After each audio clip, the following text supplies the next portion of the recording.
Hi, welcome to CowboyStudio and our instructional video series. Today I want to go over one of our new products with you. This is one of our new stabilizer units. We are going to be carrying a couple of different ones, and when you're looking at them and kind of comparing which one do I want, keep in mind that the smaller ones are only going to be able to handle small cameras. Our smallest can only take a point and shoot style, for example, or one of the smaller video cameras. And our larger ones are going to be able to handle larger things like the heavier DSLRs. So when you're looking at the stabilizer, I want to go over some of the features of it. On this particular one, you'll notice that we have the weight that just screws onto the end here. So when you're packing this up for storage, you can remove the weight and put that away. Obviously this is a pretty heavy weight. It needs to be to stabilize out a heavier camera. But also you can adjust where this weight is positioned by adjusting this front knob. Turning it one direction will slowly bring it downwards. Turning it the other way will slowly bring it back. The reason for that, of course, is that as your weight is kind of pushed forward with the camera, a larger lens, obviously you need the counterweight to it, which is basically what this serves as, further back, because this is going to be free swinging when you have the unit, propped up. So obviously it needs to be able to counter the weight, so wherever your weight is heaviest on the unit is where this needs to be opposite of. So that in mind, that's how you would adjust the arm section. When we're looking at this section here, we do have a couple of things to consider. Obviously the handle is free motion. It needs to be so that your whole unit can kind of adjust around your grip.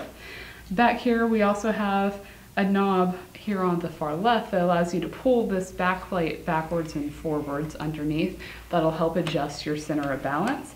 You also have this knob right here, which is going to be really important because that releases your top plate.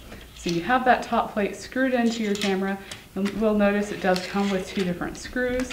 On this particular camera, it's a little bit back heavy, or front heavy rather, sorry, for the lens that's on it. So I have the plate set so that it'll balance all the way at the back. And once you have that plate on, there's just a little lip at the front. It slides underneath.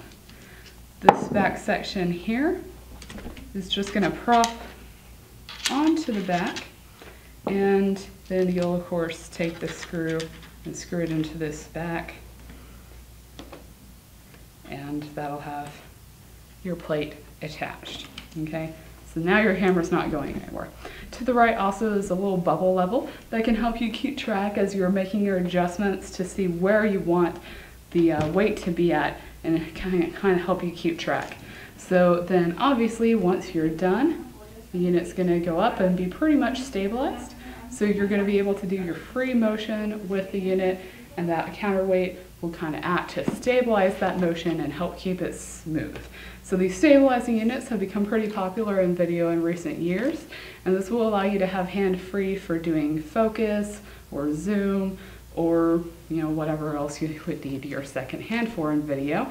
So that is the basics of our stabilizer. The other stabilizers are going to work basically the same way. So like I mentioned, the biggest difference is what size camera that they can handle. If you have any questions about this product or any of our others, please visit the CowboyStudio.com website.